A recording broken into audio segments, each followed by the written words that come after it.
Matagumpay ang naging paghahanda at pagbabantay ng Police Regional Office 3 sa hagupit ni Bagyong Krising sa Central Luzon. Ito ay dahil sa mahigpit na pinag-utos ni Police Brigadier General Ponce Rogelio Piñones Jr., Regional Director ng Police Regional Office 3. Hindi maitatanggi na malakas ang ulan ang dulot ni Bagyong Krising, na kung saan nabaha ang mga ibang kabahayan sa mga ilang lugar sa Central Luzon na laging nalulubog sa baha sa tuwing panahon ng tag-ulan. Dahil sa pagtama ng bagyo, nakahanda ang search and rescue equipment at nakaabang ang ating mga kapulisan 24/7 kung sakaling mangailangan ng tulong ang ating mga kababayan.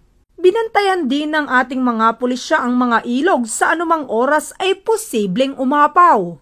Maliban dito ay to the rescue din si Police Staff Sergeant Ryan Paulo M. Cortez, miyembro ng 1st Provincial Mobile Force Company ng Pampanga Police Provincial Office sa ating mga kababayan sa Barangay del Pilar, City of San Fernando, Pampanga. Namigay ito ng mga relief packs sa mga residente na nalubog sa baha dulot ng malakas na ulan. Labis ang pasasalamat ng mga residente sa binigay na tulong ng ating mga otoridad sa kanilang barangay. Patuloy ang kapulisan ng Gitnang Luzon sa paghahatid ng serbisyo para sa seguridad at kaligtasan ng ating mga mamamayan sa Central Luzon.